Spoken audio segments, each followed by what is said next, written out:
All right, I think we're live, guys. I think we're live. Let me double check this.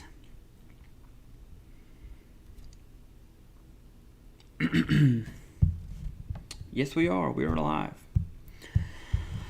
All right, one question right off the bat. Matthew Jacobs, hey man, thanks for coming. What is the claim success rate connecting sleep apnea to PTSD? I don't know how many secondaries have been submitted for sleep apnea, secondary to PTSD, but if I had to take a random guess, I'd say 50-50.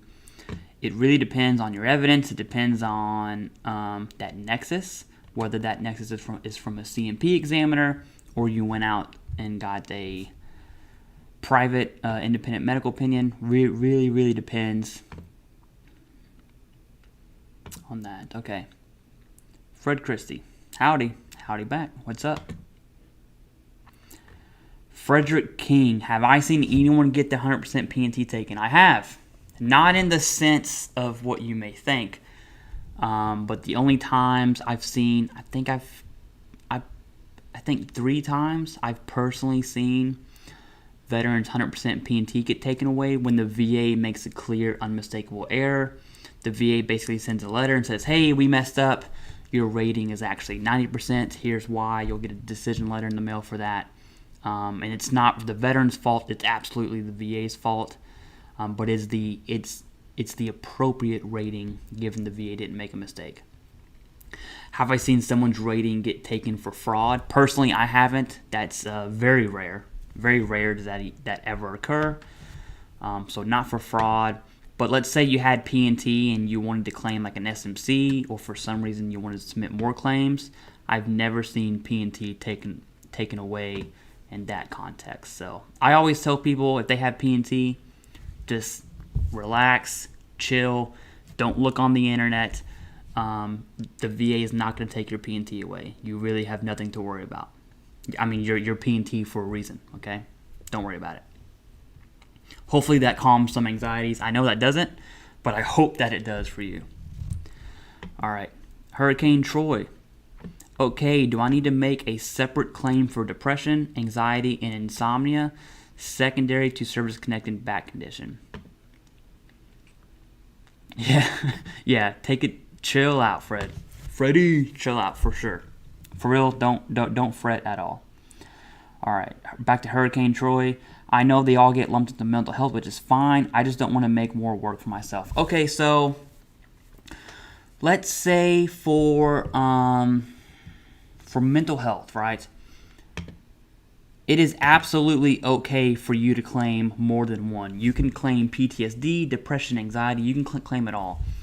If you already have a mental health condition, the only time I would really recommend a veteran to claim another mental health condition is if that condition will help bump their rating up, right? If it takes away from their total and social occupational and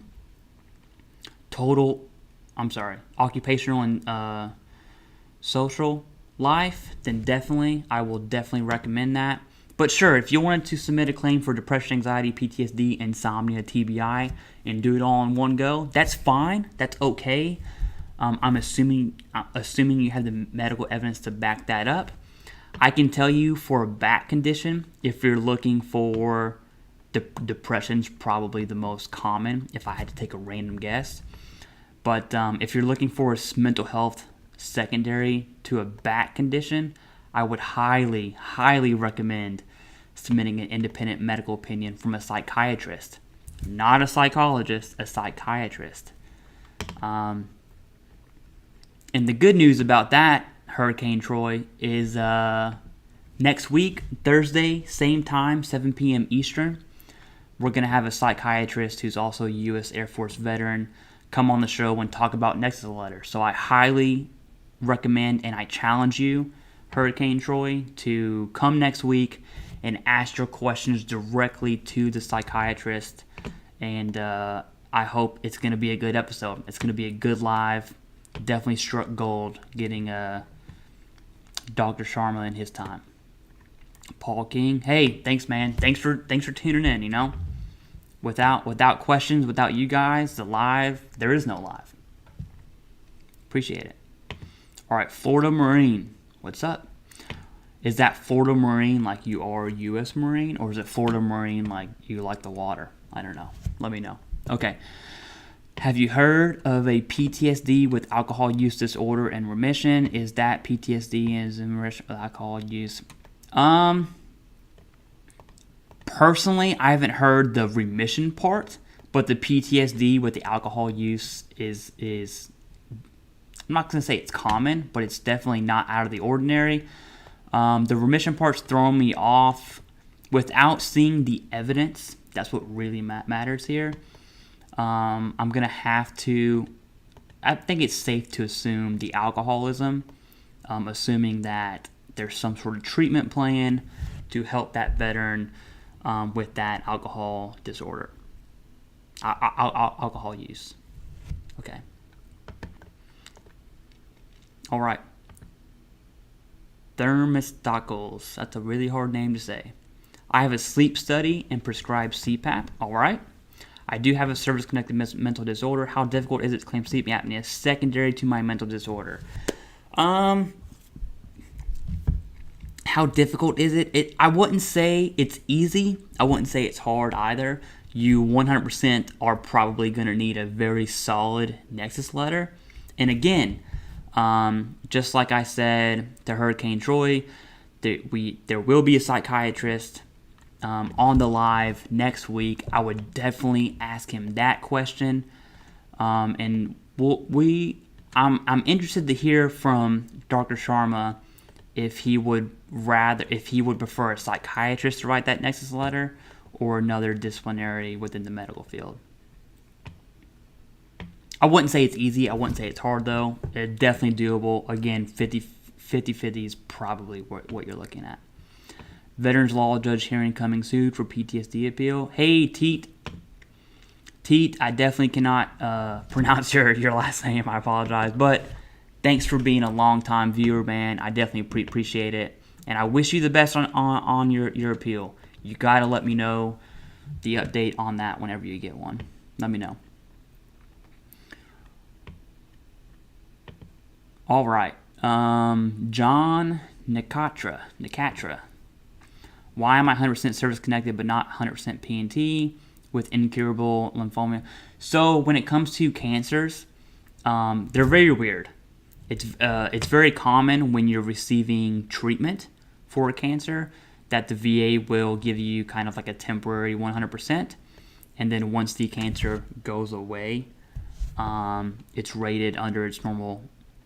It's rated according to the 38 CFR. So that's why.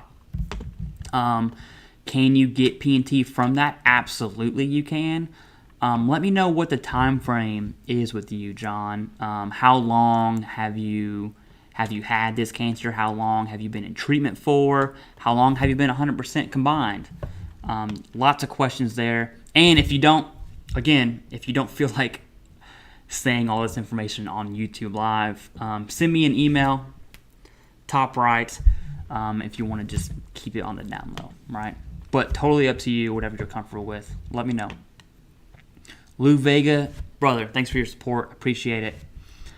Being PNT and submitting for student federal loan forgiveness. All right, how long does it usually take to have that cleared typically? Do you know or not? Same question for property taxes. Okay, so two very different questions here. We'll tackle both. These are great questions. So the federal loan forgiveness, it kind of happens automatically in the background. You can call Nelnet. That's the, if you want the answer directly, I would call Nelnet. And you'll get stuff in the mail. I want to say, on average, between my friends and just personal experience, I'd say like 3 months on average, and that's just a ballpark guess. But definitely call Nelnet. That's Nelnet.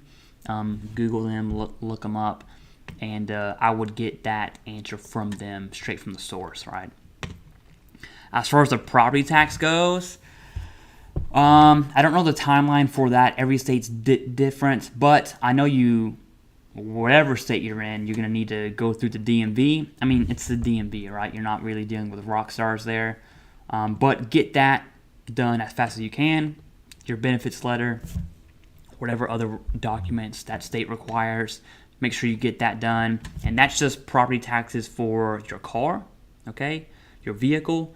We go property taxes for your home. You're going to want to go through your mortgage company, and that's a whole deal. And it's a company, right? Every company is a little different slightly, but they're definitely going to need to see that benefits letter. And congrats on your 100%. Definitely take advantage of those two. That's a depending on how what your state taxes are like. That's a lot of money. Already, oh my goodness, dude. Is that from Orange Remediation? You know what? I don't want to share my screen and look at your stuff. Right after the stream, Orange Remediation, I'm going to search you up in Del K Graham and answer your email right after this. Brother, I appreciate it. All donations go straight back to the channel. Just trying to help as many veterans as I possibly can. Okay, thank you. Appreciate it. Make me feel all warm and fuzzy inside. All right, but Lou Vega, I hope that answers your questions on property taxes.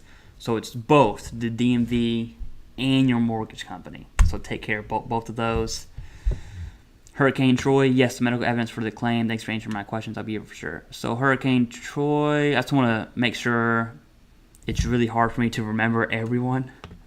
Yeah, the independent medical opinion for mental health, especially depression for like a back condition. That's actually one of the questions I have Dr. Sharma answering is for a back condition specifically. It's very common. So definitely get that answer from him in real time. And I'm looking forward to that. Yeah, Florida Marine and Florida. Okay, yeah. In remission is confusing, but it's listed. Civ, do you have a trusted source for Nexus letters? I do. Let me make sure what condition you're talking about. I do. So it depends. Florida Marine, Nexus letters aren't like a big, broad brushstroke. Okay, you really want the medical field discipline to be very specific. For instance, if you want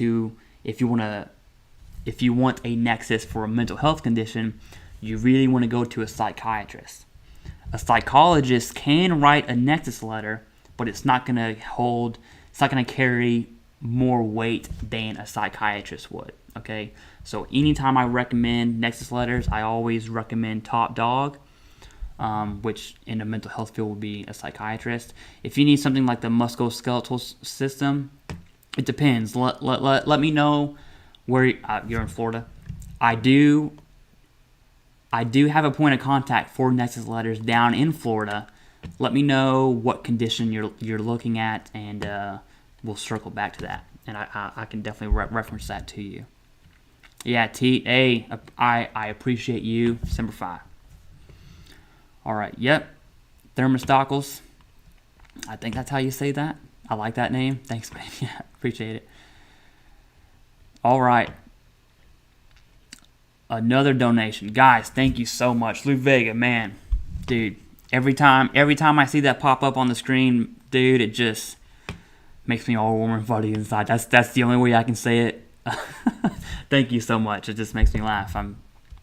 It makes me embarrassed. All right, Bill. Yeah, glad you're back. Hope everyone had a good holiday season. Yep, everyone out there too. If you celebrate Christmas and New Year's, I hope you had a great Christmas, a very Merry Christmas, a Happy New Year, Hanukkah, Kwanzaa, whatever the case may be. Hope everyone spent time with family, loved ones, friends, whatever that looks like. Yeah, this is the first stream back from the holidays. Orange Remediation, Clay's a dude. That's me. I'm Clay Sims. Thanks, man. I really do appreciate that. I'm going to look right after the stream, Orange. I'm going to look on Del K Graham and make sure that your files were at least uploaded correctly. Riley Robinson, Happy New Year, brother. Happy New Year to you and yours. John, just shy of 1 year. I'll be on chemo forever. Have a private and VA unconscious, both the same thing. Treatable, not beatable. Definitely treatable, not beatable. Okay. So 1 year. Send me an email because there's some questions I really want to ask you on that, John. Email TheCivDiv@gmail.com. Cancers get a little weird. But I do, if I were to blanketly say, I do think P&T is in your near future. But there's some more things I want to ask, and I don't think they may not be appropriate for YouTube Live when it comes to personal information and stuff like that. Charles McConaughey, raw. That's what I'm talking about. Raw back. All right. Al Civ. I hope I said that correctly. Civ, I'm 65 years old with combined 50%. My bone aches. You age. Yep, absolutely. 65 will do that to you. How can I get a little more? I have combined spine and something else. I'm not Vietnam, so no PTSD. Okay. I wouldn't really, just for the live chat, I wouldn't really correlate PTSD to Vietnam or Desert Storm or OEF, OIF, OIR at all. You may have a mental health disability. Who knows? I don't know you. I don't have your evidence. But for you, your question is, how can you get a little more? I have tons of questions to throw back at you, and I'll just answer this as kind of basic as I can, just so everyone understands where I'm coming from here. If you guys want to email me, CivDiv@gmail.com, to help you look at stuff, look at your claims, look at what you're currently rated for, or give advice on secondaries, you can absolutely do that. But in order for me to answer the question, how can I get a little more? Some things that I need from you, I want to know what you're service connected for right now. I want to know what percentages those are. And then I don't need your medical records, okay? I think that would be a little too much information. But I definitely need to have a conversation with you to see, hey, what were you seen for while you're in service? What were you seen for after service? What's your current state of health? There's a whole bunch of questions I want to ask. So that way I can actually answer how can you get a little more. So I guess for you, Al, my answer is definitely send me an email. Let me know what you're rated for. Let me know the percentages. And then we can go ahead and set up a time. We can go ahead and set up a time. Google Meet, Zoom, whatever you prefer. And then we'll have a conversation. Definitely not far off. Lou Vega, again, thank you very much. Yep. Hey, Fody, thank you. Appreciate it. Fred Christie, I believe you said something. Oh, you said howdy. Okay, howdy back. All right, let's look at what Fred has asked. I'm over 65 and have 0% for hearing. Just filed for new COPD, vertigo, sleep apnea, skin rashes, and favorable CMP on all except sleep apnea. Yep, that is definitely, I can see that.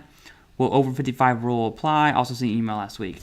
You did. Oh, I think, let me just confirm. Not confirm, let me just recap your email. I get lots of emails, guys, so it's very hard for me to remember everything. Okay, so sleep apnea, very common to get denied. My mic's a little too close. Very common to be denied, especially direct to service connection without evidence of sleep apnea. There's definitely ways around that. Again, 50-50, kind of like the first questions that were asked. It's definitely going to take an independent medical opinion. All right, but you had favorable CMP exams on all. That's good news. Okay. What do you mean by favorable? You mean by like a diagnosis was given? What was the conversation about service connection? That's what I'm really interested about. But will the over 55 rule apply? Yes, absolutely. You're over 55. Absolutely. 0% for hearing.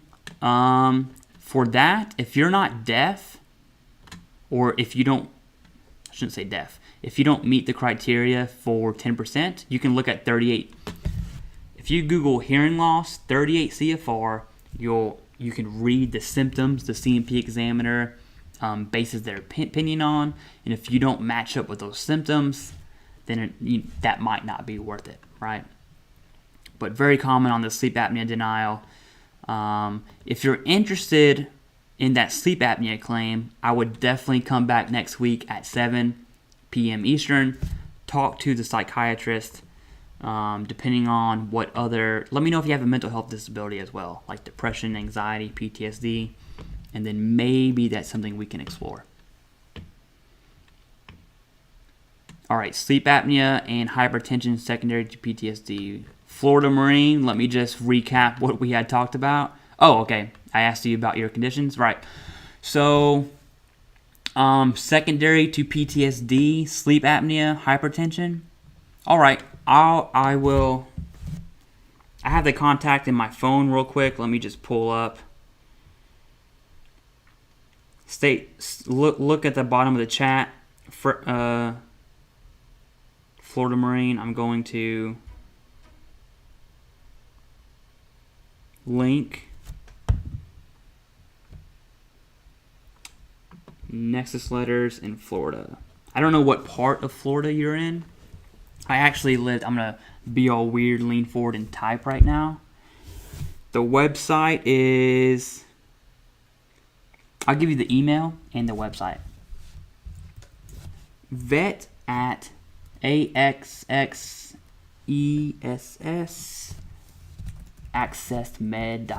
Did I spell that right? Accessed.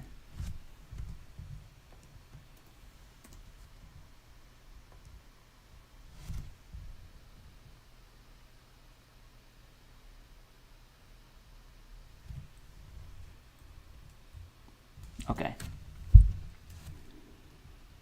Sorry guys, let me get this website out real quick. accessmed.com. All right, did that link? There we go, it linked. Oh, James, dude, I love you. I love you so much. Thank you very much. Appreciate it.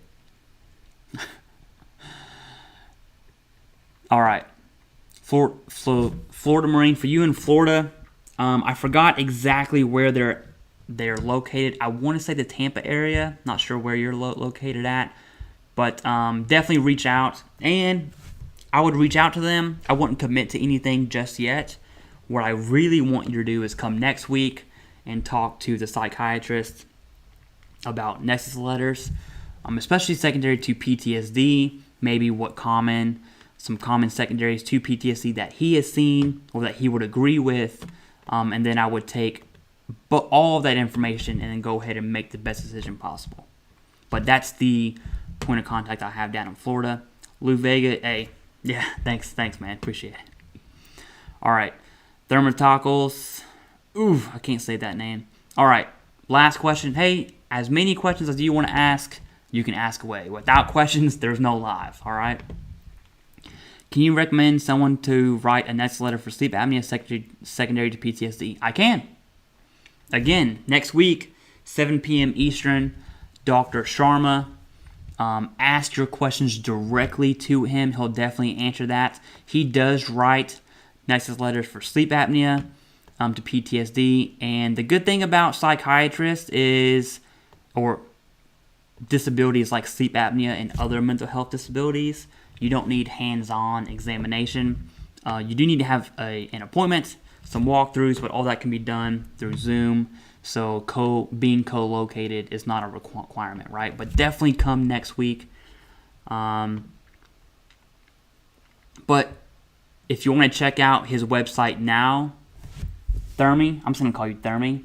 It is concisepsych.com. Concisepsych.com.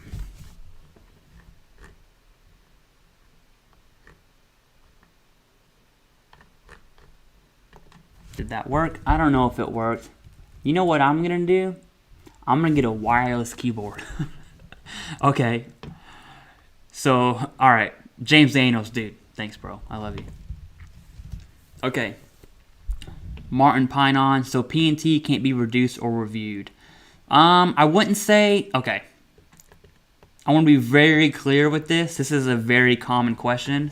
I will answer this as many times as it comes up. because it's definitely it's an anxiety-ridden question. So hopefully this calms some of those anxieties. If you are 100% P&T, you have nothing to worry about. Okay, I know theoretically, if you look on Reddit, if you listen to other YouTubers that love clickbait, if you listen, not to get into all of that, if you listen to, or if you look at Facebook groups, you will hear people say P&T can be reduced, which it can, but it's very rare. It doesn't happen. The most common reason it happens is when the VA makes a clear, unmistakable error. If that happens, it is what it is. The VA made a mistake. You're going to get the rating, an appropriate rating. That's not the end of the story, of course. And then another reason P&T can be reduced is fraud, which again, very rare. And to be technically correct, yes, if you're P&T and you keep claiming stuff, the VA can reduce your rating. That's absolutely true. Is it going to happen? Probably not, right? Really, probably not. You have nothing to worry about. I promise you, you have nothing to worry about. All right, Virgil, we're behind on questions. I'm going to try and catch up. All right, Virgil W. Israel. Hopefully I said that right. Seeing the VA for anxiety and depression is enough evidence to file VA claim. To answer your question, yes. I have a follow-on question. Is that enough evidence for service connection, right? So there's 3 things every claim needs. You need an in-service event, right? Like something happened while you were in service. A deployment, a catastrophic event. It doesn't have to be super extreme, okay? But an in-service event. You need a Nexus, whether that's the C&P examiner. The C&P examiner gives their opinion on service connection. That's a Nexus. Or a private. Either way, you definitely need that. And the service connection piece, right? It's got to be service connected. You have to arguably say, hey, this disability came from service. I would also add a 4th thing. That disability needs to be chronic and current. So if you had a diagnosis from like 20 years ago, you're going to need another diagnosis. But to answer your question, yes, it's enough. But the follow-on question is, what's your service connection like? Were you seen for anxiety and depression while in service? If not, you really might want to consider getting an independent medical opinion from a psychiatrist. And again, I'm going to plug this all day. Next week, we have the psychiatrist, Dr. Sharma, on the live Q&A. So definitely ask him that question directly, and he will guide you from there. Dr. Sharma is a psychiatrist. He's also a U.S. Air Force veteran. He understands what the VA needs, and he's genuinely out here to help veterans. That's definitely why I gravitated towards him. Okay. Robert Ramirez. Have you heard the VA doing P&T reviews on their own? A claim was open after 3 years after service connection. The claim's over 2 months, then requested P&T. Oh, yeah. So if you don't have P&T, the VA can review your case and basically award you P&T. You'll see that often with like TDIU claims. If someone's been TDIU for 1 year, 2 years, 3 years, their disabilities could rate a higher rating and then push them into the P&T category versus the TDIU. So yes, it definitely happens. One of my close friends actually was at 90%. And I'd say about 3 months went on, and he got a letter in the mail, decision letter saying, hey, congrats, you're 100% P&T. And the decisions were listed below, right? So yes, it can. Yeah, okay, sorry, what's your email address? I'm too fast for the old man. All right, so I'll say it it's in the top right-hand corner, but I don't know if you can see that or not, depending on if you're like looking at it on a phone.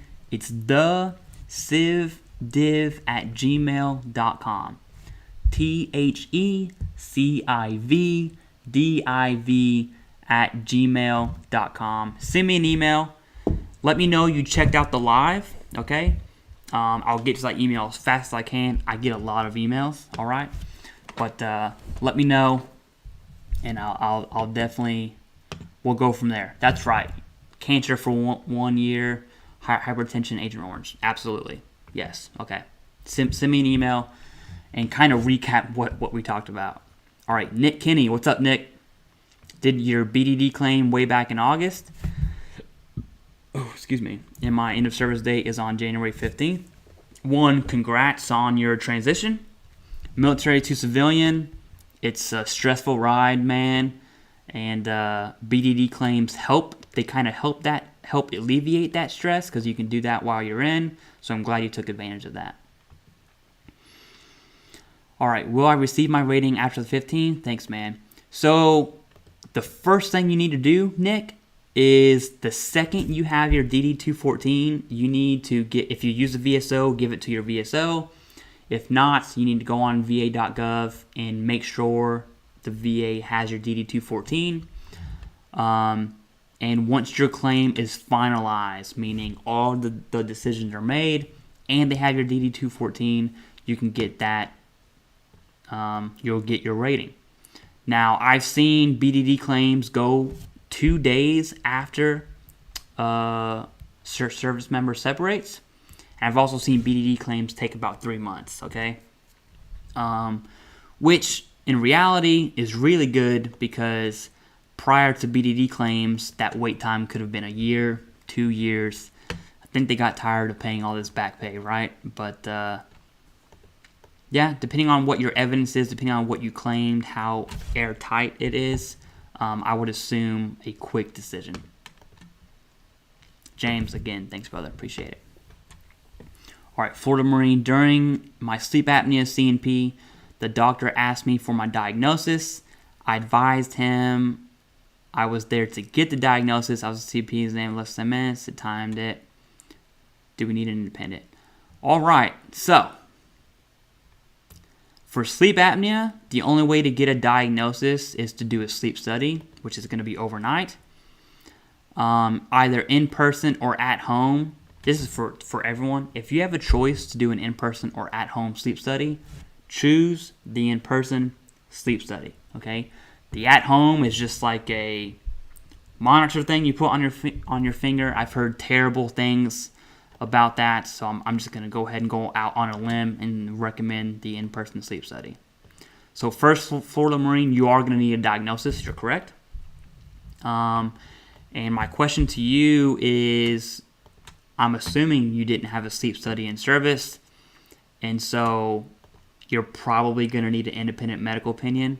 This is without looking at your evidence, okay? So I'm making a lot of assumptions here, but from my experience, when it comes to denied sleep apnea claims, you're probably going to need an independent medical opinion. All right, Brian's W70, what's up? I've recently been diagnosed with MDD and anxiety. Okay. What is that? Is that major depressive disorder, I believe? And general anxiety. I've been out since '94. Mother and sister noticed it. Began at my first duty station. I have no in-service diagnosis. Can I still file? You can still file, okay? Absolutely. If you have a diagnosis and you believe it came from service, can you file the claim? Yes. I'm gonna definitely recommend an independent medical opinion for you as well.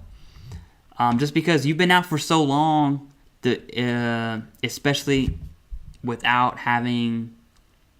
Well, I guess the question is, did you go to behavioral health before you left service? I'm gonna assume no. But can you file a claim? Yes.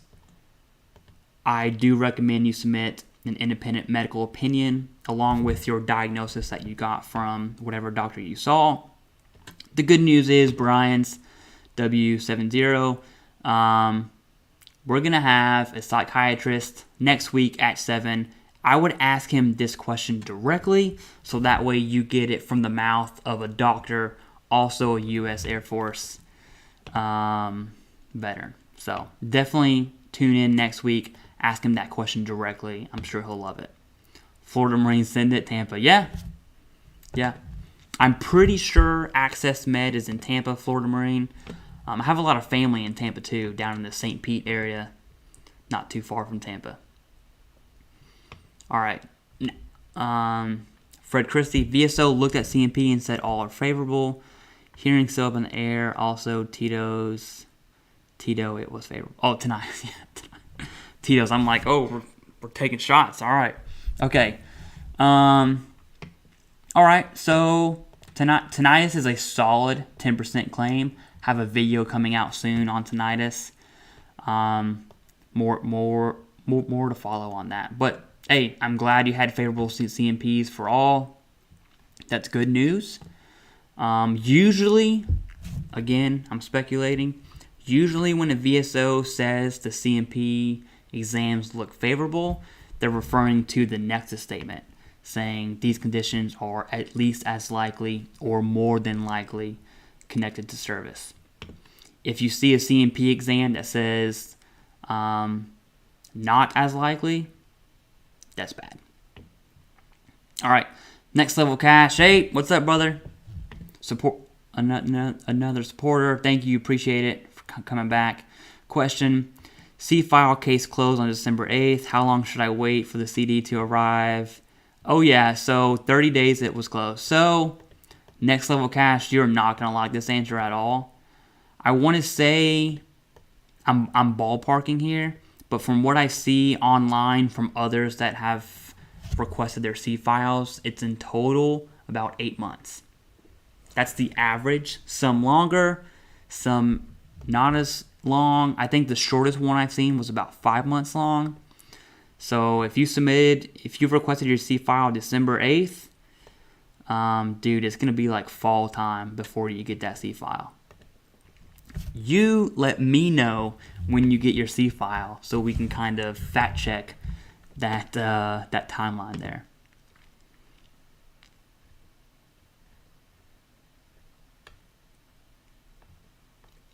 All right, Frank Chapman had to scroll back up. I have tinnitus at 10% and have problems sleeping. Can insomnia be? Yes, it can. Insomnia can be secondary to tinnitus, as well as migraines and anxiety. Now, my question to you, Frank Chapman, do you already have a mental health disability? Because insomnia is under that mental health umbrella. So let me know if you have a mental health condition like PTSD, depression, anxiety, TBI in some cases. It depends. LG, hey, what's up? Hope all is well. My first live was your last one, and I mentioned my uncle being a hard-headed Purple Heart Vietnam vet. Well, hey, awesome. Where should you start? So Vietnam era, I'm definitely going to recommend Del K. Graham Veteran Foundation. I'm going to type that up in the chat. You can find the link on my description, on any of my videos, or you can just Google Del K. Graham Veteran Foundation. That is an accredited VSO. They are based out in Oklahoma, but they accept veterans from all over the nation. You can have a call over the internet, over streaming search service, and they will go ahead and help you with your claim. But I highly recommend Del K. Graham, especially for the old heads out there, right? Your Vietnam vets, Korea vets, stuff like that. They are the I'm telling you, they're the experts. They're amazing. Yep, Will Smith, solid answer there. Gathering medical evidence. Yep, that's going to take a lot of time.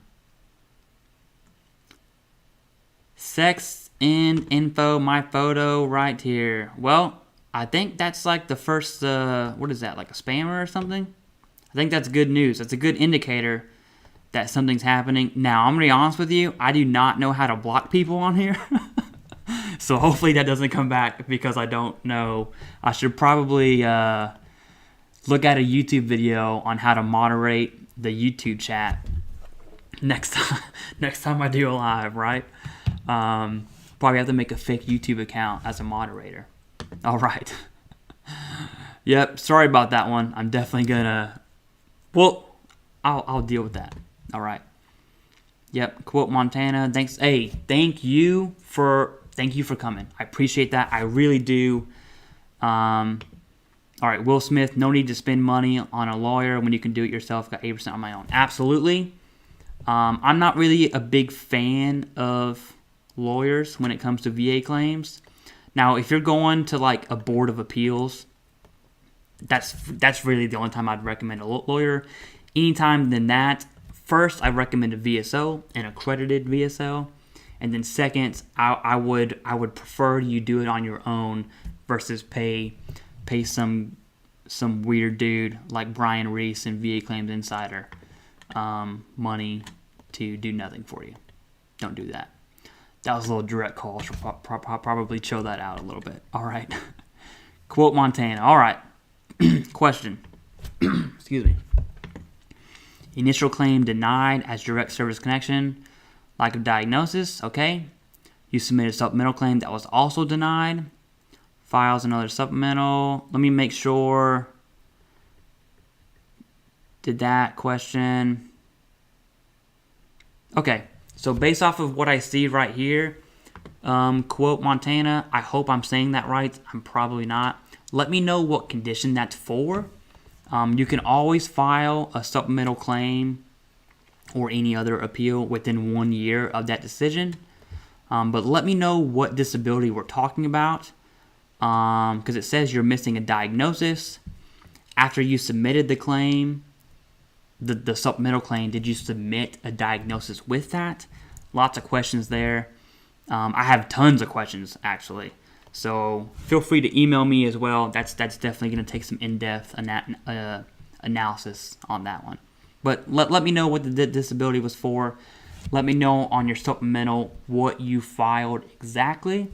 And I really want to know on the decision letters, it would have came with the CFR code on why exactly they denied it, right? The first time was because of lack of diagnosis. Got it. What about the second time or the third time? Let me know all the decisions there. Jim Jones. It's a great name. Okay. All right. Jim Jones. I just had sleep study after my CNP exam. Okay. Terrible time trying to sleep with all those wires wrapped around me and the chest band was so tight. Okay, so secondary to PTSD. That's a tough one to get without an independent medical opinion. Excuse me. Not impossible. Oh man, not impossible. Again, not impossible at all. But given you were giving a sleep study, it could mean good news as far as VA claims go, not for your health. Sleep apnea actually sucks. But yeah, the all those wires being wrapped, definitely stressful. It's a stressful sleep. All right. By B-Buck 2003. Haven't received my Nexus or DBQ from Dr. Sharma yet. We have my consult tomorrow, but I can tell you I'm already impressed on how easy he is to work with. Hey, By Buck, thank you for that. Absolutely. I just had a meeting with him yesterday, I think. It was yesterday or the day before yesterday. Kind of like a pre-check for next week's live. Very easygoing dude. And he's passionate about helping veterans. So, looking forward to that. All right, Virgil. Anxiety and depression being secondary to tinnitus. Yep, anxiety for sure. Depression might be a stretch. I would ask a psychiatrist. I would ask Dr. Sharma next week. Anxiety for sure. Anxiety is a very common secondary to tinnitus.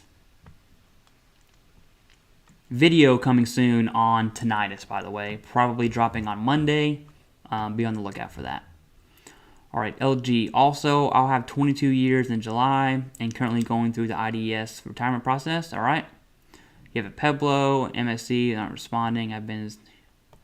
Is there anyone I can contact and fire and see what's the holdup, status, claim, bother? So, you're still in service. Given you are definitely being medically retired there, your point of contact as of right now is your Peblo. I've heard really bad stories on your Peblo or on Peblos from for med boards and stuff. But what I would do, my advice to you, LG, would be wherever you're at, I would find a VSO and talk to them directly. There's tons of information they're going to need to really give you a solid answer on that.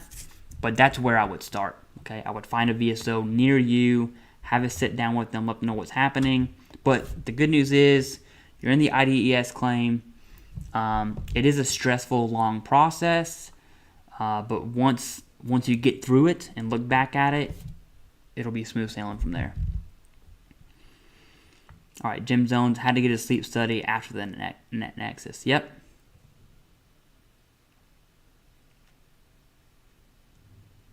Oh, yeah. All right, orange remediation. This doesn't feel right. Did I miss something? Where the Johnny Walker blank? And my jar head stuff. Yeah, so the Johnny Walker's behind me. It's here. To tell you, orange remediation, a little bit of personal information about me. I'm actually on a diet. I'm going to have a major surgery here soon, and I got to get my body mass index down. I'm not fat by any means, but I just want to be as healthy as I can prior to the surgery, and so I think I'm going to relax on the pores. I do have a Coke Zero, though. I definitely need my carbonation. It's that placebo effect for me. But once that surgery is over, that whole bottle will be gone. Okay?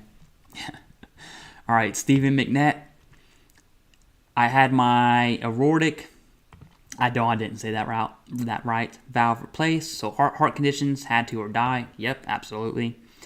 Simple claim for hypertension, PTSD. Boots on the ground, Vietnam War. Had my CMP.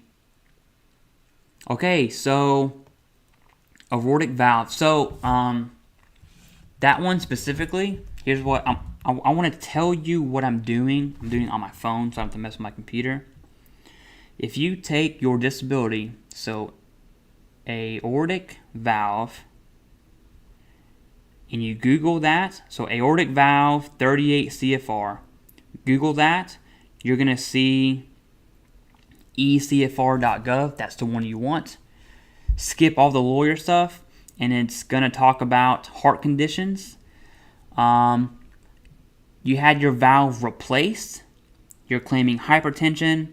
That might be two different claims there. I'm going to have to look at this 38 CFR. But in your Vietnam era, I'm assuming you've dealt with Agent Orange. So service connection, you're probably going to be fine on that. What your rating look like, I cannot give you a specific percentage on that, but I do think you're going to get a good rating for that specifically. Send me an email, Stephen McNett. I have some questions I want to ask on your symptoms, what your blood pressure is like, what your heart's like, and then I can go ahead and I'll just screenshot the 38 CFR so that way you can get the answer from the source. Absolutely. All right, Brian SW70. I totally forgot our conversation before. All right, recently have been diagnosed MDD, been out since I noticed it. Yeah, so you can file that claim. You can file it if you did see behavioral health. I think that's what you're referring to. If you did go see behavioral health while you were in, you should be fine. Worst case scenario, you basically got two options. This goes for any claim.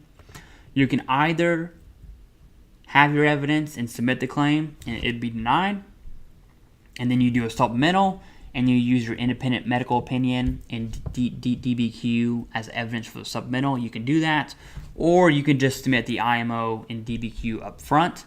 It really depends, case by case. Everyone's evidence in case looks different, so it really depends.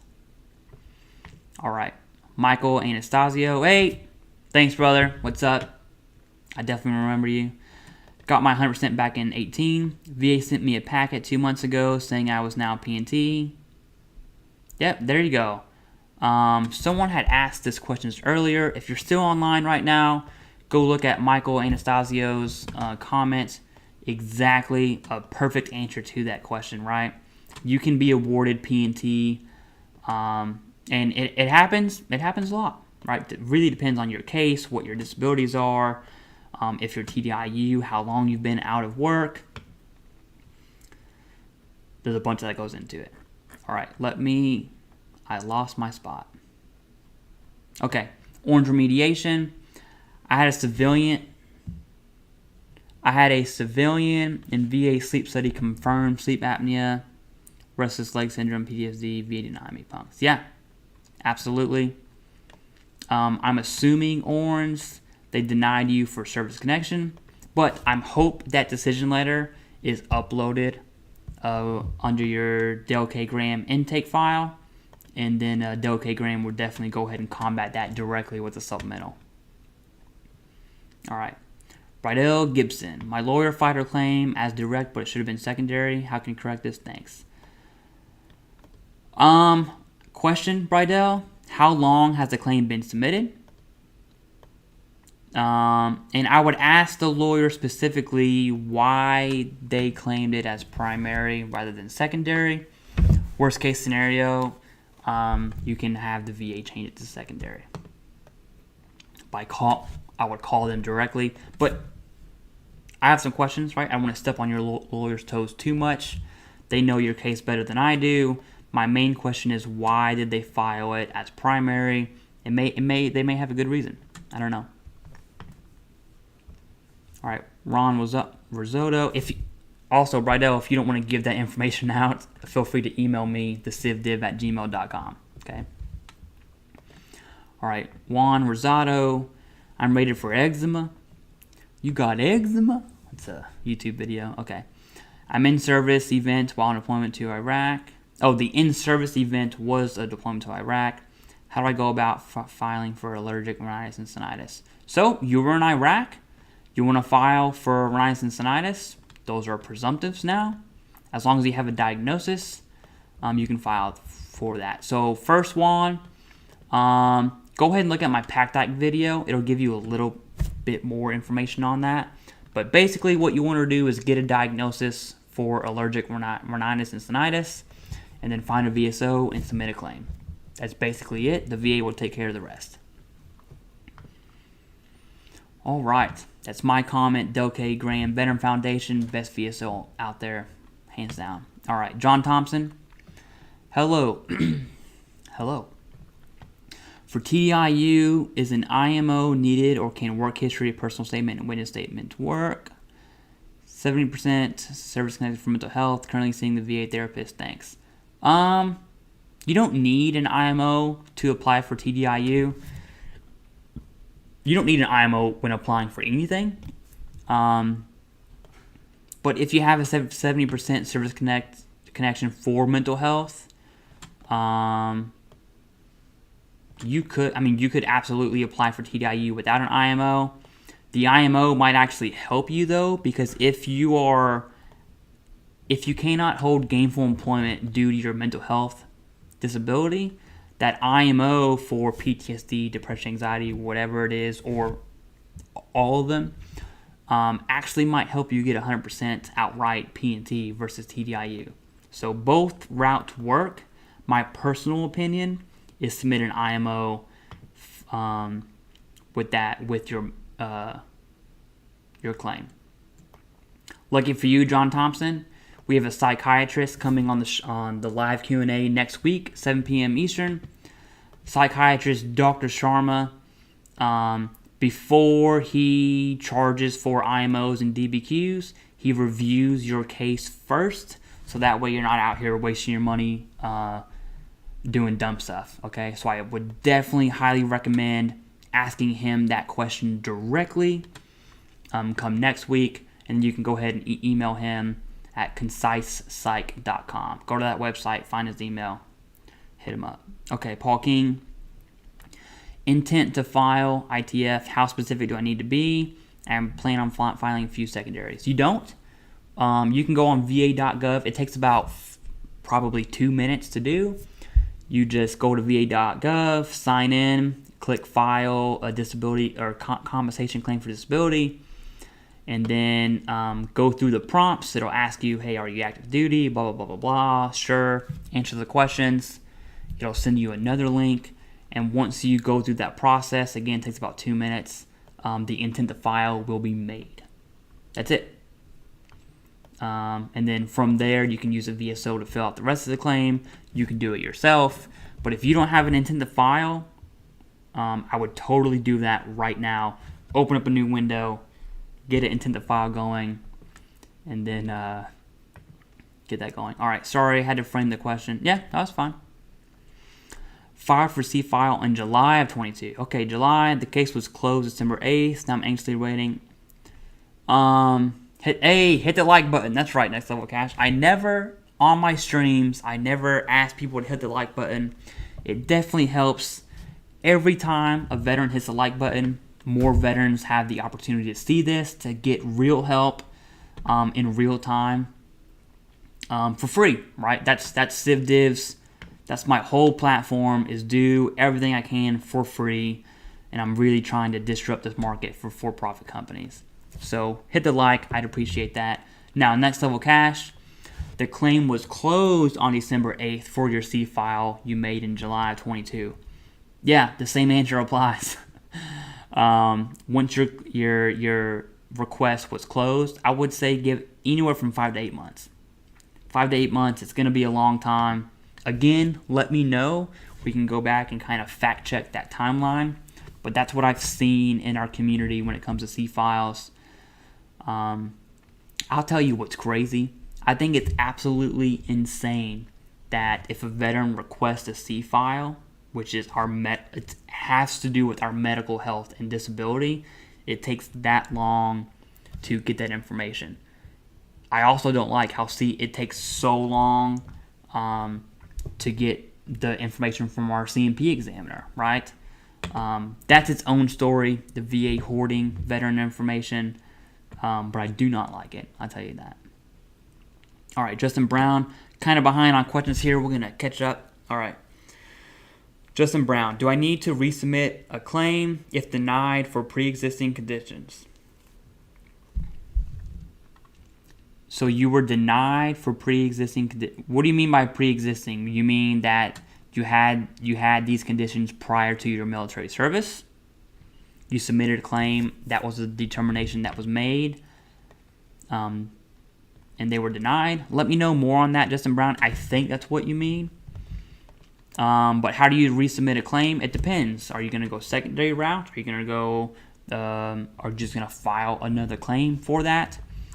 If so, I would definitely recommend submitting more evidence with that, in proving to the VA how those conditions were aggravated and or worsened by your service. Robert Ramirez, hey brother, thank you. Thanks, man, for tuning in and watching, commenting. I appreciate it. Everything helps. The GOAT, okay. Sometimes I do stupid stuff, I'm sorry. All right. If I'm diagnosed with a mental health condition while in service, would that be enough to file a claim and have service connection? Thanks in advance. Hey, the GOAT, that is perfect. That is exactly what you need.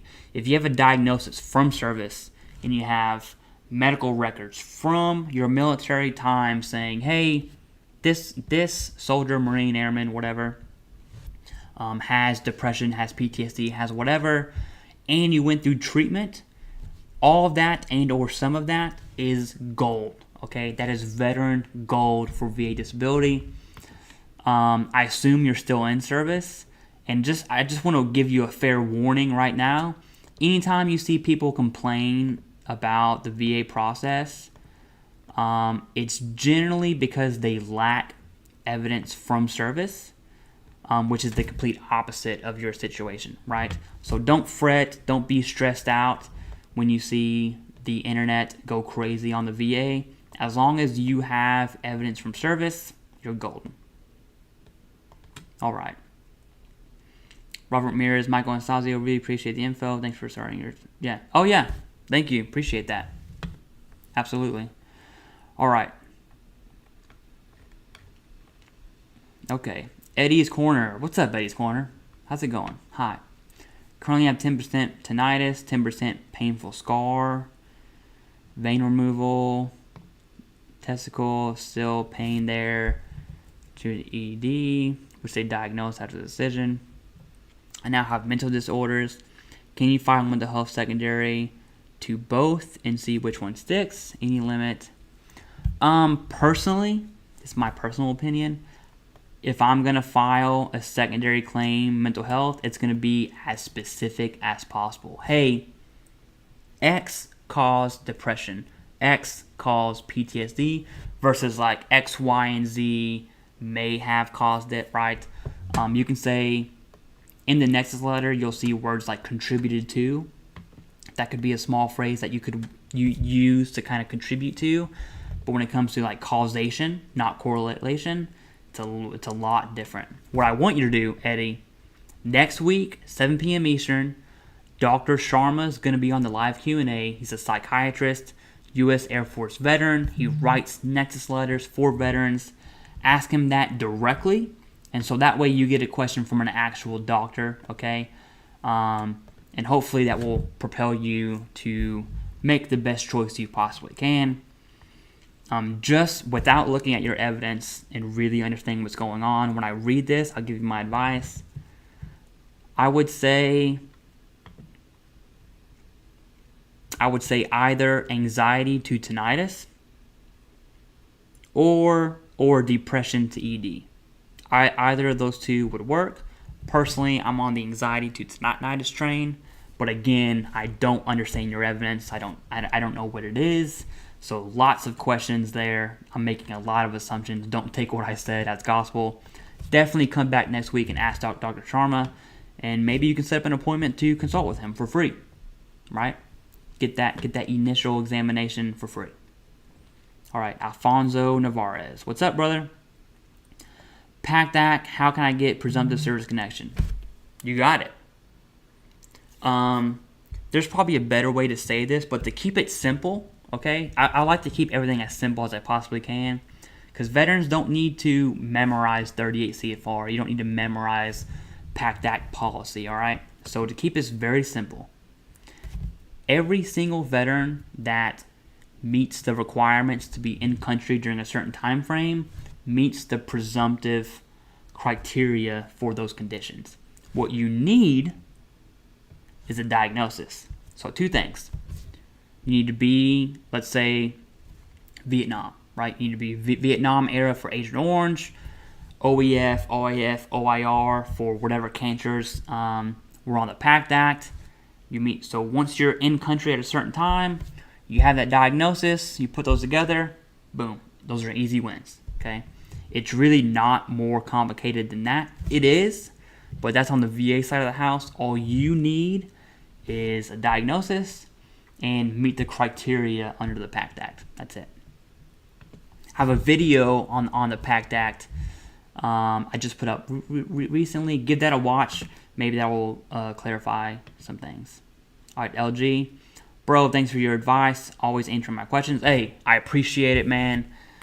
I think you've come to every single live stream. I appreciate that. Keep asking questions. Without questions, there's no live.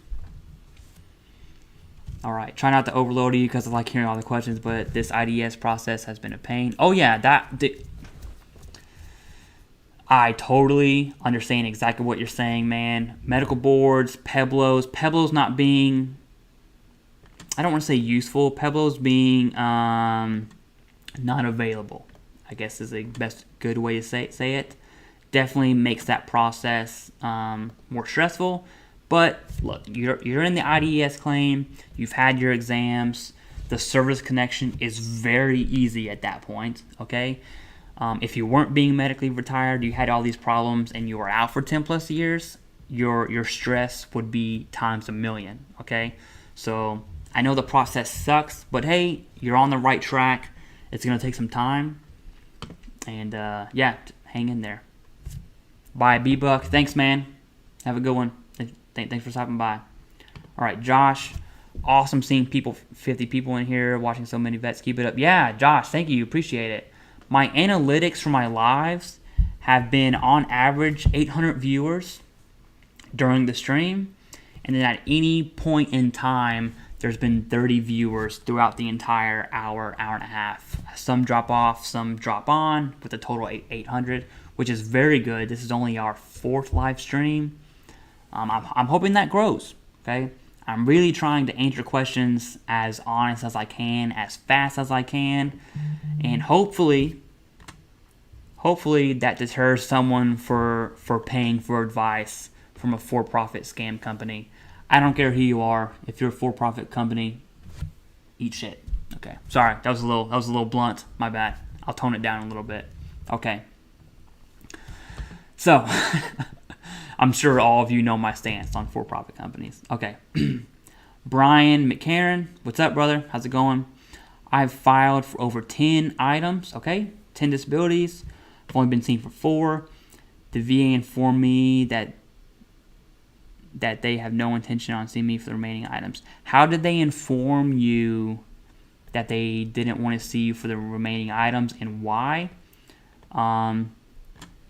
If that's the case, it's probably because you have absolutely zero evidence for the, other 6 disabilities.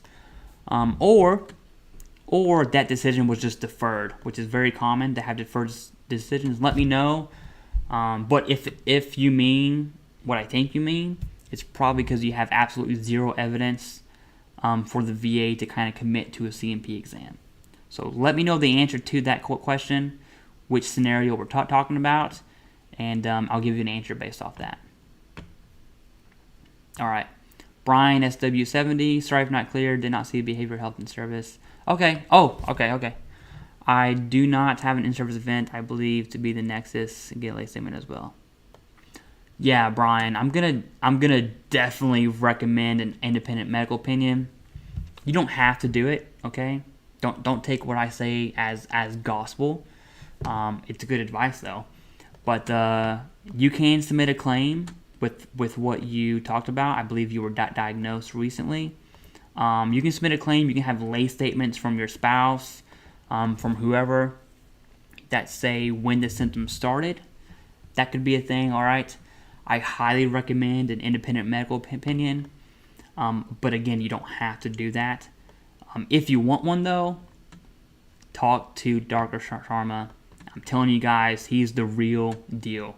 I would not have someone on this channel that's not the real deal. His prices are almost half under market, okay? And he before he charges, he hears your case, he looks at your evidence, he reviews your files first, and if he believes he can help you, then we go ahead and pursue that route. And if not, you're not wasting your money, right? That's what really drew me to Dr. Sharma. So come back next week, ask him directly, and he's a smart dude, easygoing, easy to talk with. Jim Jones, love your name. All right. What's your opinion of Trajectory Medical to help with Nexus letters and claims? Well, for-profit companies, man. I want to say, so I've looked at lots. There's lots of companies out there. Let me just look at Trajectory. I'm pretty sure that the for-profit VA claims consulting company. And if that's the case, I don't like them. Period. Yeah, okay.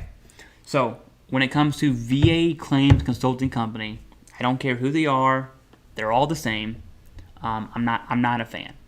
I'm just, on a personal, moral level, I cannot support a for-profit company. When it comes to help with Nexus letters, I mean, brother, let me know what you need help with, and I will do what they're going to do for free, okay? I have a video about VA Claims Insider. You can pretty much copy-paste that video and just insert your for-profit company name there, and it'll generally be the same. There are some pros. I go over pros of using for-profit companies in those videos as well. There's definitely some cons, and what it really boils down, like we've heard what I feel about for-profit companies, right? What it really boils down to is if you're comfortable with that, there's nothing wrong with it. Okay, there's absolutely nothing wrong going with that route. The only thing I ask is you make an informed decision, right? A veteran making an informed decision versus a veteran that doesn't know the process and is being preyed upon by a company that's going to take advantage of that. Two different things, okay? But that's my opinion. You may have something totally different, and it's totally okay. All right, Brian McCarron, been waiting over 29 months to receive some form of rating. Yeah, that's a long time, okay? I'm curious as to what exactly you claimed and if you submitted any evidence with that claim or if you kind of relied on the VA to search for that evidence, because evidence gathering takes a very long time. All right, crush that. Hey, thank you. I have no idea what that's in reference to, but I appreciate that. Thumbs up to you. Appreciate that. All right. 10 meme 11. Awesome. Thank you so much. Longtime fan. Thank you for commenting on all my videos. I appreciate that. Thank you for your time. And Happy New Year. Hope you and yours had a good Christmas, good New Year's. And what's next? Next holiday is MLK, right? We get the day off, celebrate some history, and then comes Valentine's Day. That's pretty big. All right. Justin Brown. Yes. I have no idea. Oh, wait. Do I need to resubmit claim if denied for pre-existing conditions? Okay. Yeah. So, what you're going to want to do, Justin Brown, is... Oh, I see you have another comment. I'm going to skip down to that right now. It was supposed to be service aggravated condition for flat feet. Yeah, I'm going to recommend an independent medical opinion as well. In your case, you don't need a psychiatrist, okay? You need a medical doctor that specializes in musculoskeletal. Maybe an orthopedic. Really depends on the specifics of that. But yes, let me know where you're located at. Send me an email to TheCivDiv@gmail.com, and I'll see if I can't recommend a place to get an independent medical opinion. Excuse me. All right, LG. I recently went to a CMP exam for ED. I denied the visual inspection. But I have been on meds for years, and I have 7% for PTSD until my doctor's meds bothered me. Think I'll be denied. All the conversations with my doctor. So for ED, I wouldn't jump to the denial that fast, especially with medicine. There's a lot. Well, I don't know of the amount, but it's, I'll say it like this. It's very common for medicine for mental health conditions to cause ED, right? So I wouldn't jump to that conclusion of being denied just yet. But it is an SMC. If you are approved, you'll be rated at 0%, and it's like an extra $115 or something on your claim. My phone's blowing up. Let me just make sure my wife's not dying. Okay, she's not dead, guys. We're cool. Everything's chill. All right, John Sullivan. I was diagnosed by the VA 4 months after discharge with borderline personality disorder, but the VA didn't have any knowledge of my toxic exposure during service. Okay, I'm confused here. What do you mean by toxic exposure? Are we talking about? I think we're talking two different things. You have borderline personality disorder.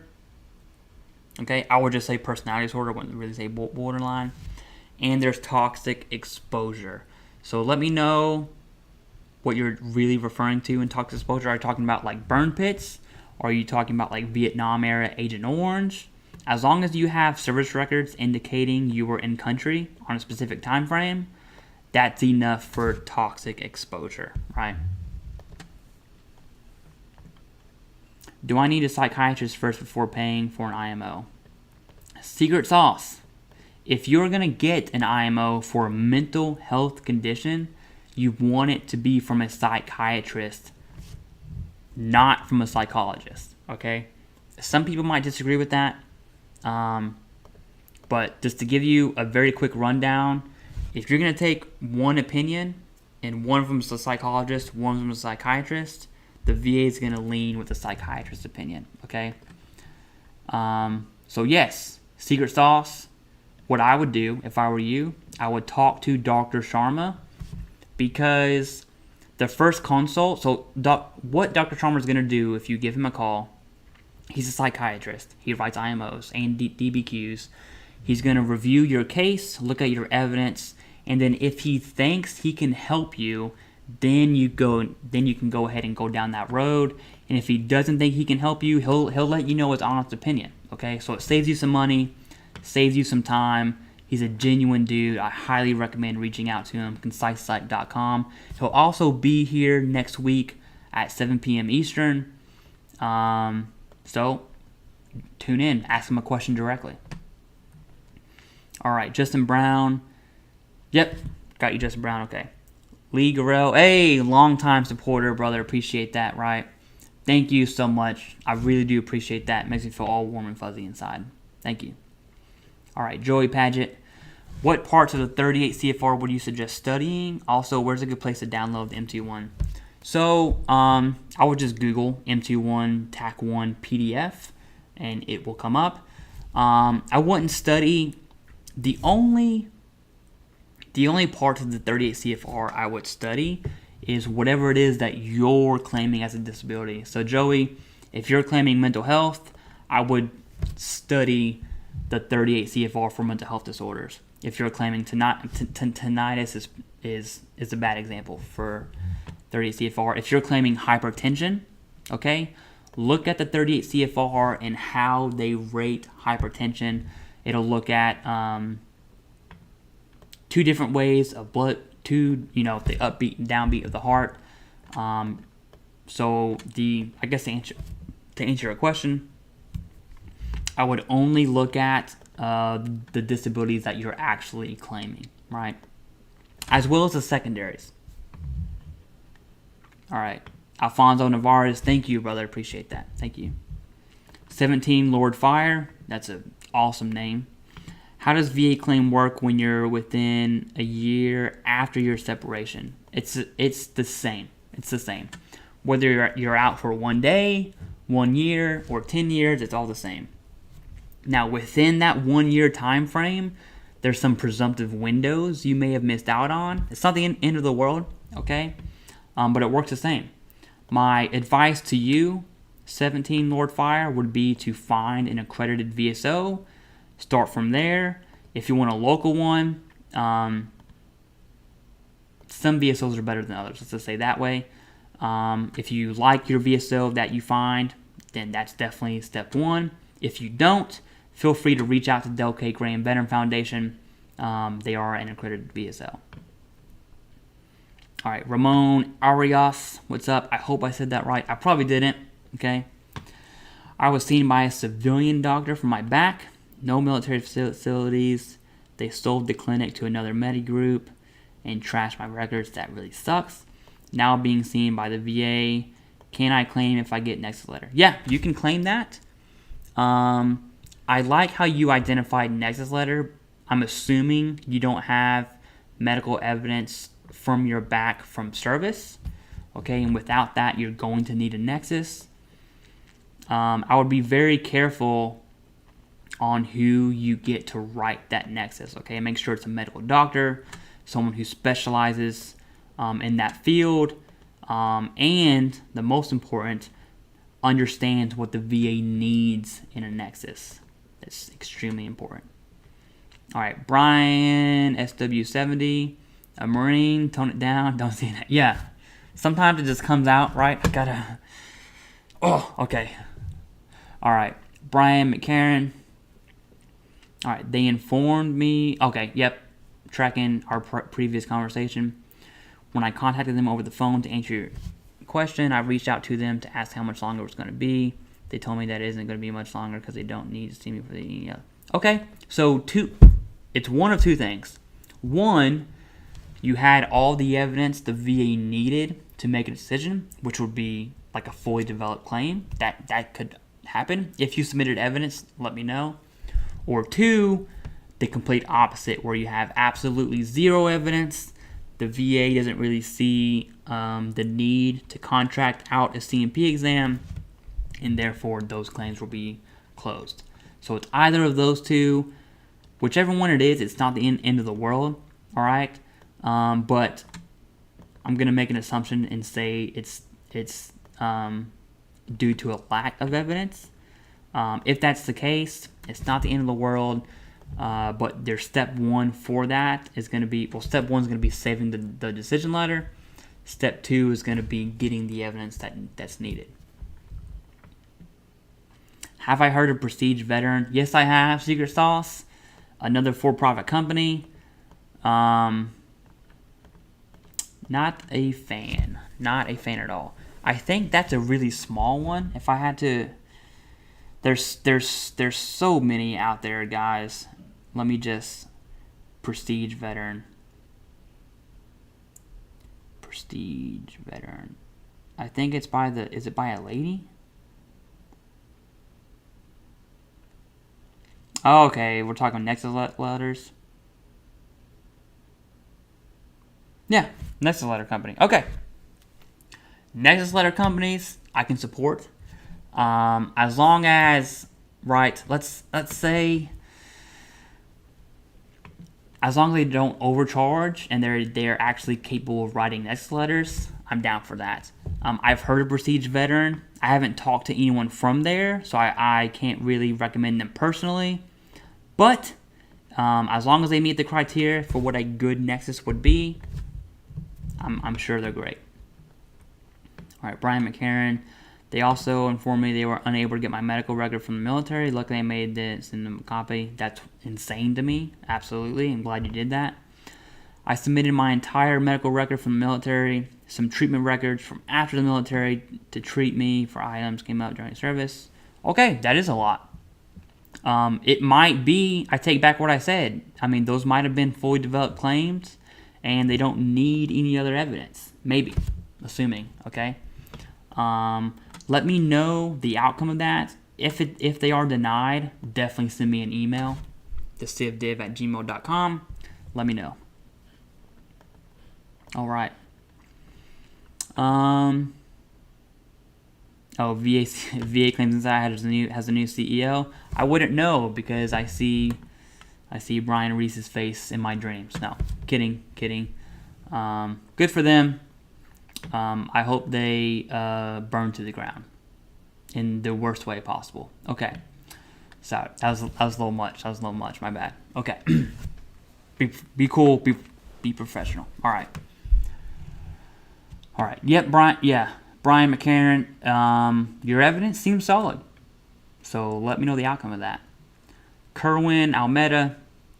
I got a 0% for knee tendinitis.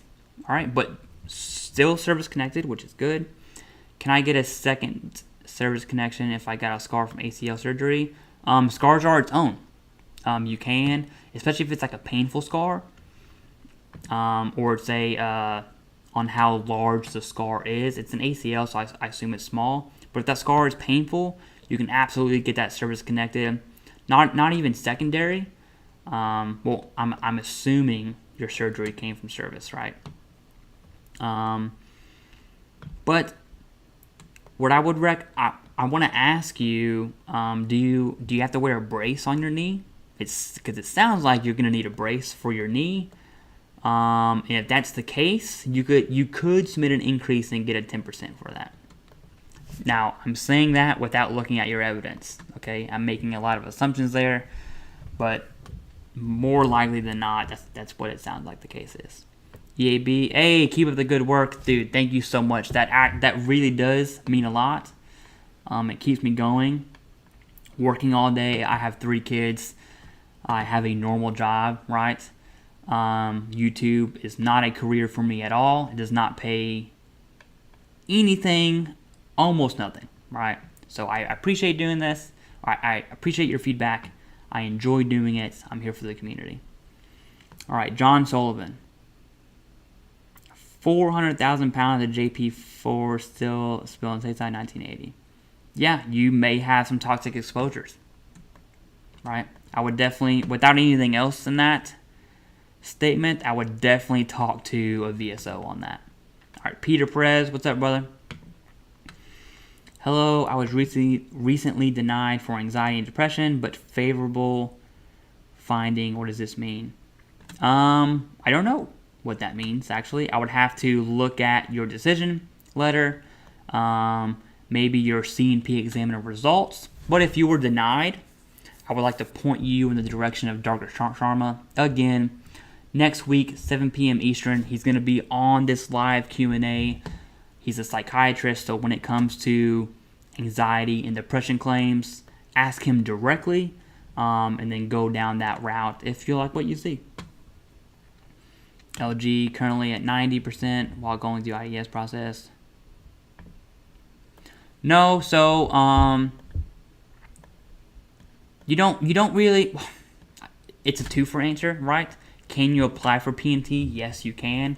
But in your situation, I would not apply for P&T. Just write it out. Get all your claims processed through the IDES, and then on the outside, once you are on the outside. But based off of our conversations from this live Q&A and all the other times you've came to live Q&As, thank you very much for that, by the way. I think you're headed there anyways, if I just had to take a guess without looking at your evidence. But it sounds like you're in great shape, which is not true, right? Because you are 90% right now, probably going to be 100%. So you're not in great shape, but you're in great shape in terms of the process, okay? All right, Monty E, what's up? I had no idea they had CMP exams for ED. Thought they just looked at records and medication. I'm shocked. Yep, there are CMP exams for ED. They do both. Not always. They do both, okay? But as long as your medications and records indicate that disability, you should be awarded 0% for ED, and you'll have like an extra $115-ish added to your paycheck. SMC's actually got the 8.7% increase as well. So those are individual, right? So if you have an SMC at $100, your new total would be $108.70, right? And then added to your overall compensation.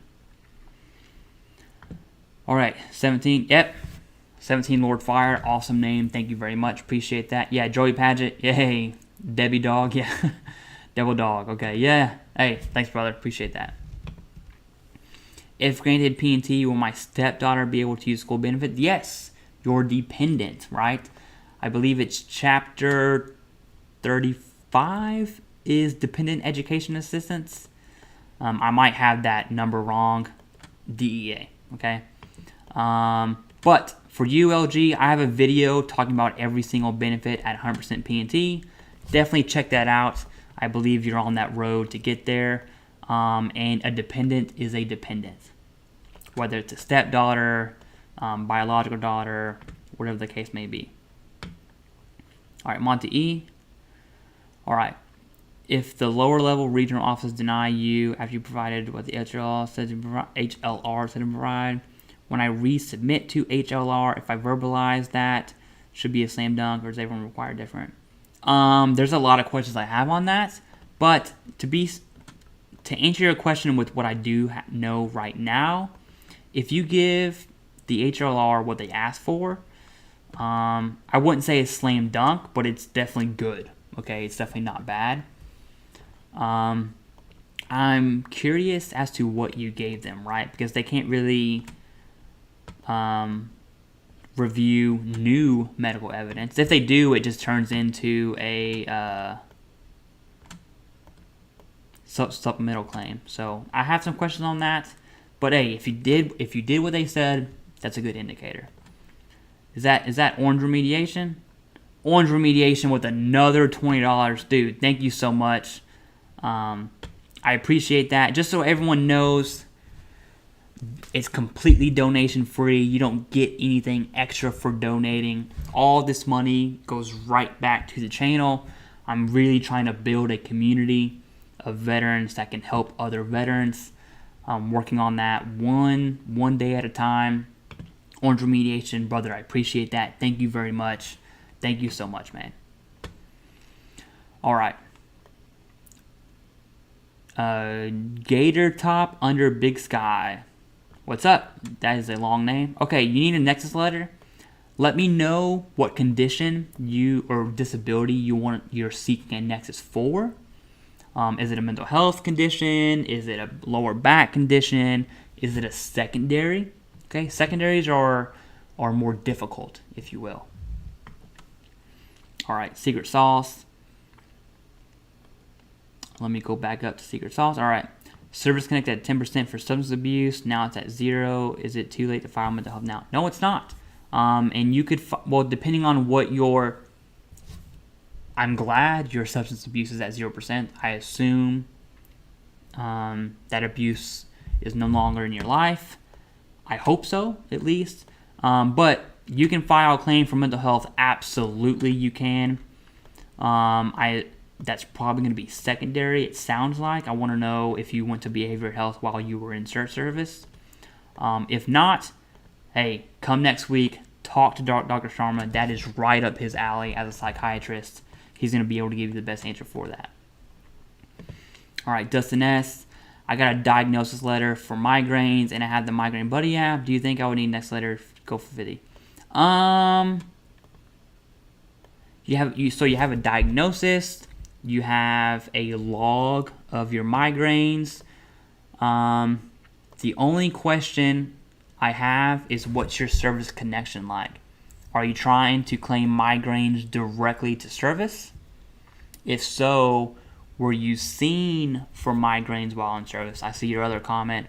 I also have ringing in the ear. Should I use migraines as secondary? I assumed that's what I assumed you were going to do. If you're going to go migraines as a secondary, I recommend an independent medical opinion for that. You don't need one, okay? You can always use it as a backup plan, meaning you claim migraines, you have your CMP exam, they go through it. You might be awarded it, depending on your evidence. You might not. And you can always use an independent medical opinion as a supplemental appeal, right? It's going to take longer if you do it that way, but the back pay will be the same, right? So your choice there. You have two options. Personally, I recommend an IMO, but you don't have to do that. You can do it on the back end if you wanted to.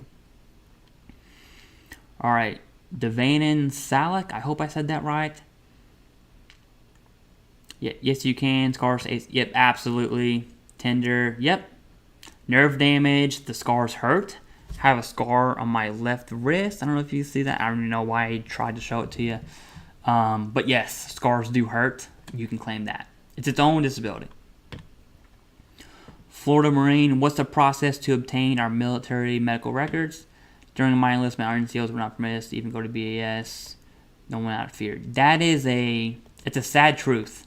I don't know when you were in service, but I can tell you from 11 to 21, that was the case for us as well. It's looked down upon, you know. But where can you get your medical records? Go to archives.gov. Each service has their own points of contact for medical records. So depending on what service you were in, you kind of just follow the prompts there. It'll lead you exactly where you want to go. You can request your medical records that way. Or if you used a VSO, I probably should have started with this one. If you used a VSO for your claim, anything the VA looks at to make their decision, your VSO has access to a system called VBMS. They can go in VBMS and look at what the VA saw. So if the VA has seen your medical records, which they probably have, your VSO can pull those for you. So both of those work. All right, Peter Perez, thank you. Thanks for coming, appreciate that. Dan Morgan, is it possible to get secondary service connection for mental health due to service-connected tendinitis in both ankles? Absolutely, you can. That's going to need, when it comes to mental health, like depression, disability secondary to a musculoskeletal issue, 9 times out of 10 is going to need an independent medical opinion. Again, Dr. Sharma writes those. He can give you better advice than I can, but to answer your question, yes, it's actually common. Back pain is a little more common than your ankles, but since both ankles have tendinitis, you have depending on what your evidence looks like, I believe you have a strong argument. Gwen Lee, according to 38 CFR for asthma, if you're on high dose corticosteroids meds, you're automatically rated 100%. I'm on high dose corticosteroids. Yeah, if that's the case, so you meet the severity of symptom criteria. Hypertension, what is that? Oh, that's for asthma. Sorry, for asthma, so you meet the severity of symptoms. That's good, not for your health, but for 38 CFR reasons. My question is service connection. Okay, asthma is also included in the PACT Act, I believe from Afghan specifically. You can fact check me on that. But the only thing you're missing, two things you're missing. So you have the symptoms, which is good for VA claims. You're going to need a diagnosis, which I assume you have given the medicine, and then you're going to need service connection there. All right, Orange Remediation, again, brother, thank you so much. I'm going to email you right after this live and get back to you on Delcagram. All right. Tore my Achilles tendon in service. Private doctor says I have plantar fasciitis and do I need an X letter? No. It sounds like you have evidence from service. And that's the golden ticket, right? That's what you want. If you're in the military and you get a diagnosis from while you're in the military, you have symptoms. Once you get out, you can make that claim as long as you have a current diagnosis, which you will. Those are easy wins. Easy peasy, nothing to stress about. Yeah, Orange, get that. Because you said that, Orange Remediation, I'm going to buy a wireless keyboard so I'm not up here typing like that, right? I can sit back and type, not look weird. Awesome. Thank you so much, brother. I appreciate that. All right, Project Pack 6290. The VA app now has an estimated completion date. Yes, it does. I believe it was 104 days. Now, I want to warn you, because PACT Act came out in about, so that 104 days may not be the average as of right now. But no one knows the answer to that. But yes, you're absolutely right. I believe it's 104. Maybe I'm cynical, but this is a way to keep people from bothering your customer service line. Oh, I should have read that. I think so. I'm sure the VA gets tons of calls of questions they can't answer. But more than likely, I think you're right. All right, Monty E. That didn't find my... Oh, they didn't find my LOD. I'm trying to see your lower regional office provide HLR. Yeah, it definitely depends. I submitted it back to Supplemental, and they should have read the HLR and my evidence, but apparently not, so I resubmitted. Oh, okay, that makes sense. All right, give me an update on that. I want to know. I will tell you some bad news. Higher level reviews more than likely end up in an agreement with the previous decision. Not always. Okay, the VA does make mistakes, but that's basically what the HLR is. The senior rater sees if the junior rater missed something, right? Okay, what is the rating for tinnitus after surgery? So you can go to Google. I can't do it right now. I'm on my laptop streaming, but go to Google. Type in tinnitus 38 CFR. You'll see it. You'll see it, and then you can go ahead and get that. From the top of my head, I want to say 10, 20, 40. I shouldn't guess. I shouldn't guess. I retract that. Go to Google, type in tinnitus 38 CFR. It'll pop up. You want to look at the ecfr.gov link. You're going to see a bunch of lawyer links. Skip those. Go to ecfr.gov. That's the one you want. Secret sauce, diagnosed with adjustment disorder on active duty back in 2014. Okay, let me go back up to your other comment, secret sauce. It's really hard for me to remember. Okay, so you were diagnosed in service. Yeah. Okay, you're diagnosed for a mental health disorder in service, which is good. Good as far as VA claims go. So you have service connection. Can you file a claim? Yes. I wouldn't, for you specifically, I wouldn't recommend an independent medical opinion, okay? Not just yet. If you're denied, then I would go that route. But since you have evidence from service and the substance abuse, that's definitely something that I would pursue without an IMO. Okay, I'm also on medication for it. I'm at 80%. Dustin S., I got to go back up and read your other comments. Okay. All right, diagnosis letter for migraines, Migraine Buddy app. You have tinnitus. Okay. I'm on and you have medication for it. I assume you mean sumatriptan, I think it's called. That just confirms your diagnosis. You're still missing the secondary to tinnitus. Okay, it's going to be a tough one. But again, same applies. You can file secondary migraine to tinnitus, and then on the back end, submit an IMO in a supplemental claim, or you can submit an IMO up front. Totally your choice. Legion, hey, thank you, brother. I appreciate that. I really do. Very genuinely appreciate that. All right, Virgil W. Israel.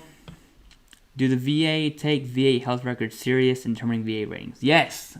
I would actually go to say the VA cannot ignore medical evidence. Medical evidence is king. If your C&P examiner says something and you have medical evidence that disputes that, the VA rater should lean to the VA or the medical evidence side. So yeah, medical evidence is king.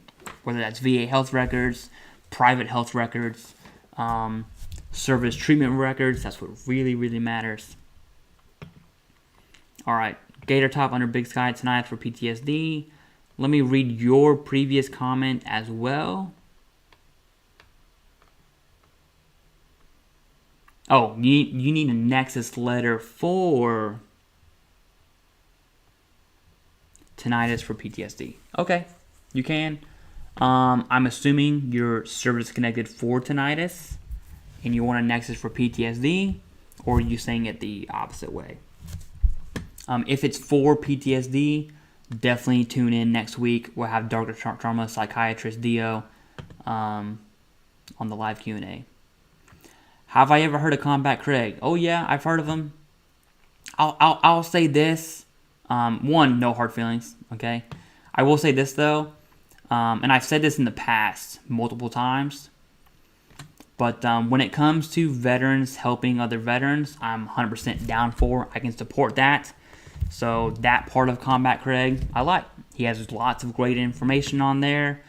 The parts I can't get behind is peddling his supercharge your VA claim with this Combat Craig boot camp thing.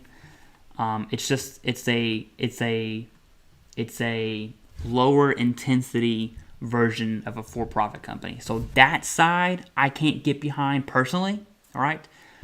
If you join that and pay for that, hey, I have no hard feelings, right? But I just think it's a little predatory, personally, for that. But hey, I'm glad he helps veterans. I just wish we weren't out here selling stuff. I wish veterans were not taking advantage of other veterans. Okay, because these benefits, they're already earned. They're already ours. Now we just have to navigate the process to get them. And that's a personal decision, personal thing. All right, whatever. All right, Gwen Lee, service connected at 60%, so I should pursue the 100%. Rating because I'm on a high dose, so you think I'll win? I would have to send me an email, Gwen Lee, TheCivDiv@gmail.com. I will look at that specifically. There's some questions I want to ask you for that. But it sounds, I don't want to say yes, but it sounds like you have the evidence to rate a higher rating for asthma. So send me an email, ask you a few more questions. I'm going to look at the 38 CFR myself. I can't do it right at this second. And then I can kind of help you navigate that, right? Okay. LG, my claims for IDS were entered in August, September 22. Will there be back pay part of IDS? Yeah, there'll be, absolutely. There will be back pay to the day you get out of service, right? You randomly popped up on my page. You're educated and pretty funny. Yay, Monty E. Funny looking. No. Thanks, man. Thanks for stopping by. Appreciate it. I hope that's from people liking this stream. Every time a veteran hits like, it just helps promote the live stream. I really don't care about the live stream. What I care about is helping veterans, genuinely helping veterans. That's my whole goal, right? If I got rich off of YouTube, but I didn't help veterans, it would be pointless. Okay, I'm totally not getting rich off of YouTube, in case you're wondering, by any means, at all, actually. But yeah, appreciate it, dude. Yeah, for PTSD, Gator Top, definitely come next week. Ask the psychiatrist himself, and his info will be there, and you can have a free consultation with that psychiatrist. All right, Dustin, I have nothing in my medical records for it, but was an IED blast on a convoy. What the process would be for claiming it? Okay, so you have an in-service event, which is good. So in-service event is a big one, especially the IED blast. That's actually some serious shit. I'm glad you're okay. That's good. So what would be the process for claiming TBI for it? Any chance? Yeah, so Dustin, I have tons of questions for you as well. If you're on the right track though, send me an email. Let me know everything we talked about, especially the IED blast part. But up front, I can tell you, yes, you should submit a claim. I want to know what you were seen for. I want to know what happened after that IED blast. I want to know what the medical evidence looks like. There's a lot of questions I want to ask you. I'm going to have to end this stream here at some point soon. So go ahead and send me an email, and I'll definitely get back to you. All right. Would the VA make it possible to move abroad? Yeah. There's VAs all over the world. There's one in the Philippines. There's some in Japan, all across Europe. There's various programs for that. You have to look at that specifically.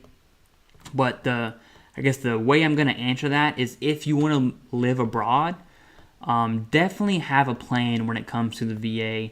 Know what you can and can't do in various areas that you want to live abroad in. Hint for those, Legion says, hint for those new to this, a good way to ensure there's a consistent record of an injury or issue is to request medications and braces related to the issue rather than counter. Oh, absolutely. Absolutely. Get everything. If you can get it from the doctor, get it from the doctor. Great advice, Legion. Appreciate that. Carlos 210. I have a claim for sleep apnea secondary to PTSD waiting to be seen by a judge. Recently got 10% for asthma. Can I make another claim for sleep apnea secondary to asthma? For you, Carlos, I would chill. Okay. You have a board coming up with a judge. Sleep apnea. What is that? Secondary to PTSD. And you have the asthma. All right. So those ratings are weird. I don't want to get into it right now. Those ratings are weird, but you have sleep apnea. You have asthma. You have a sleep apnea claim.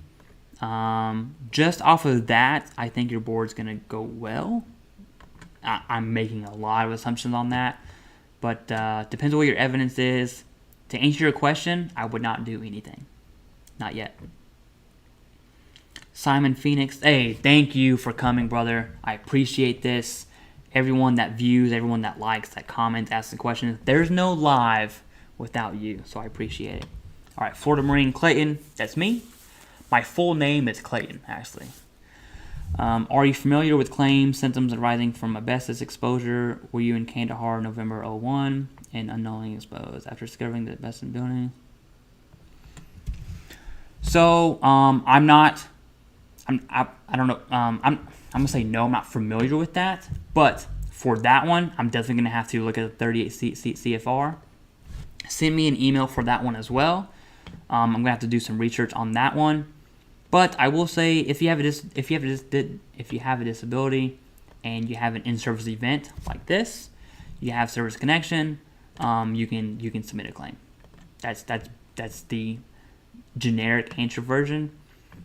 But you were in Kandahar exposed to asbestos. There's also some PACT Act questions, presumptives I would like to know as well. So send me an email and we'll definitely get to that. All right, Lee Trevino, Raw Devil Dog. What's up? Yut, right? Hey, Fred Christie, that's right. Hit the like button, guys. I'm going to end this stream here soon. I'm going to finish these last questions out. Gwen Lee, thank you so much. I love what you do and you're accessible, extremely helpful. Thank you. I try to make myself available, right? Gator Top, thank you. Hey, yep. Gwen Lee, again, what's your email? Agent. Yeah, my email is TheCivDiv@gmail.com. I'm going to put it in the chat. Maybe you can see that a little better. TheCivDiv@gmail.com. That's my email. Feel free to email any questions, all free, okay? Now, I will tell you, I get a lot of emails. I answer them in the order they come. And so really get out as much information as you can. It'll help me, help you, the more information I have, so that way we can get it done in 1 or 2 emails versus like 10 emails, right? All right, Donald, thank you. Appreciate that. Cool Breeze. I'm going to answer your question, Dexter. I got a great answer for that. Cool Breeze, I just got one of my claims deferred. PTSD with secondary is good, but my back, okay, your back got deferred. You got a secondary condition approved. That's great. I love hearing secondaries get approved. Anyways, I'm thinking about getting a lawyer. I wouldn't jump to that route just yet. Okay, Cool Breeze, before you get a lawyer.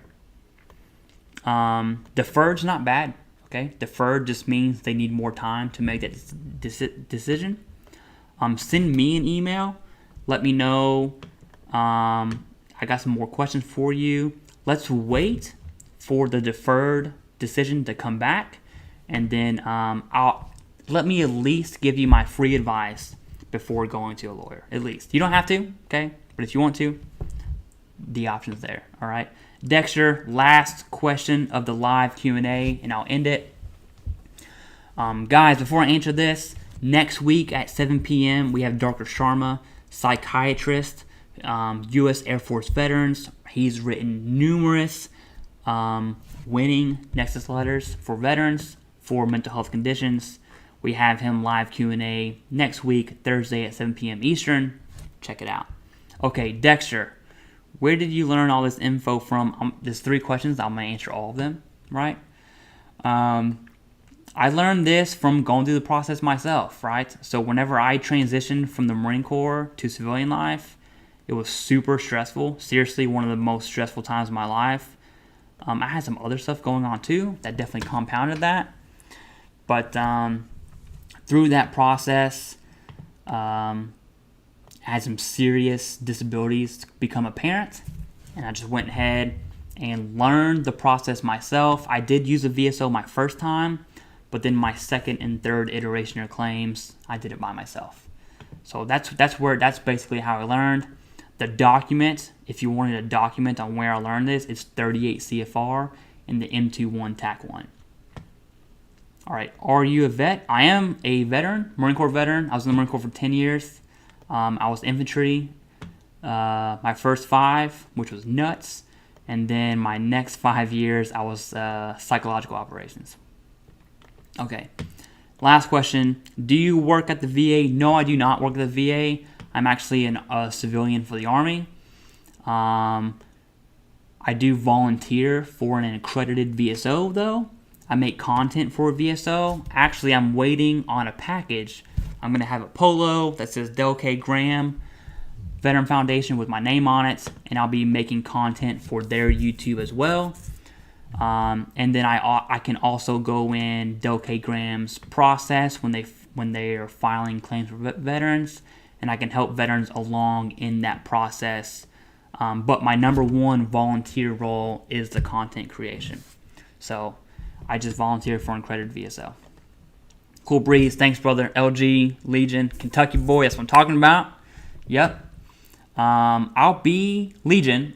Send me an email. I'll actually be in Kentucky here very soon, near Louisville.